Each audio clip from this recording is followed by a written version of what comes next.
लोकसभा चुनाव में अब ज्यादा वक्त नहीं बचा है। 2024 से पहले बिहार में बीजेपी एनडीए का कुनबा बढ़ाने की पूरी कोशिश कर रही है।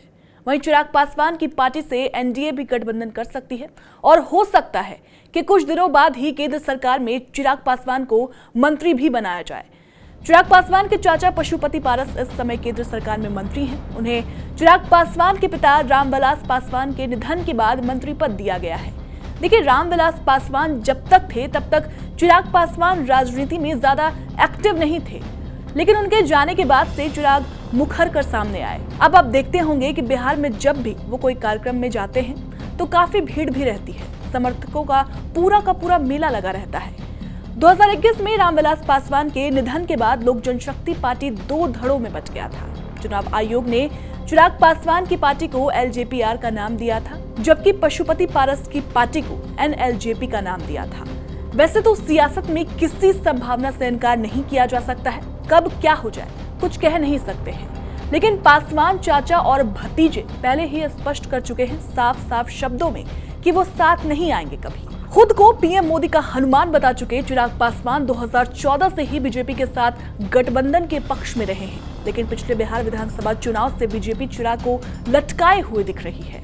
अब 2024 में बिहार में जीत हासिल करने के लिए बीजेपी अपना कुनबा बढ़ाने की कोशिश कर रही है और चिराग पासवान से संपर्क साध रही है। लेकिन इसमें सवाल ये भी है कि बीजेपी के लिए बेस्ट ऑप्शन क्या है, चिराग या फिर चाचा पशुपति पारस।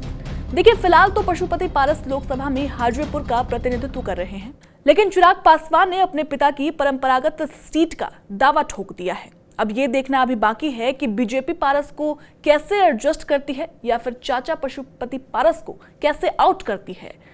सूत्रों का तो ये भी कहना है कि बीजेपी अब पारस को एक बोझ मान रही है और उसे चिराग पासवान ही चाहिए। अब बात आती है नीतीश की, तो नीतीश अब आरजेडी और अन्य के साथ महागठबंधन सरकार का नेतृत्व कर रहे हैं। साथ ही वो पीएम नरेंद्र मोदी के खिलाफ देश में गैर भाजपा दलों को एकजुट करने की कोशिश कर रहे हैं।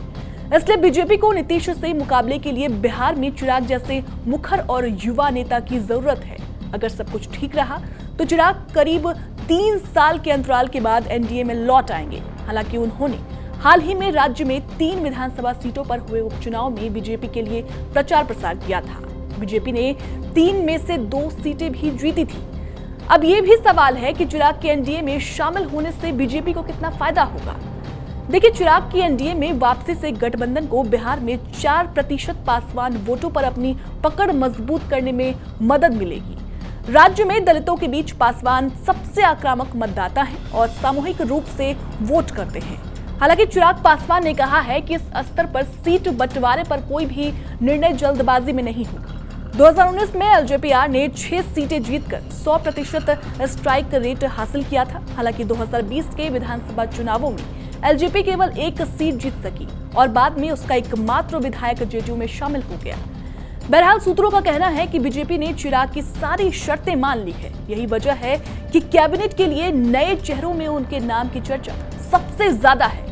दावा यह भी किया जा रहा है कि चिराग 2024 में हाजीपुर सीट से चुनाव लड़ेंगे। बीजेपी ने इसके लिए हामी भी भर दी है। इस सीट से उनके पिता पूर्व केंद्रीय मंत्री रामविलास पासवान सांसद हुआ करते थे। 2019 के लोकसभा चुनाव में चाचा पशुपति कुमार पारस ने हाजीपुर से चुनाव लड़ा और जीत भी दर्ज की थी, लेकिन पारिवारिक विवाद और पार्टी के हुए बंटवारे के बाद चिराग ने हाजीपुर सीट के लिए अपनी दावेदारी ठोक दी है।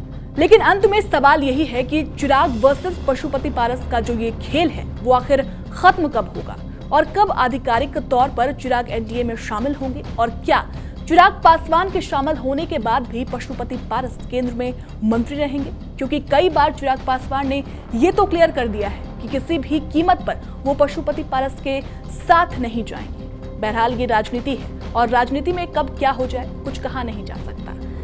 2024 का चुनाव नजदीक है। अब इसमें देखने वाली बात यह रहेगी कि बिहार में एनडीए जिस तरह से सक्रिय दिख रही है, क्या वाकई में बीजेपी विपक्ष को टक्कर दे पाएगी या फिर विपक्ष मजबूत होकर बीजेपी को टक्कर देगा। फिलहाल इस वीडियो में इतना ही। बिहार झारखंड से जुड़ी तमाम खबरों के लिए देखते रहें TV9 बिहार झारखंड। शुक्रिया।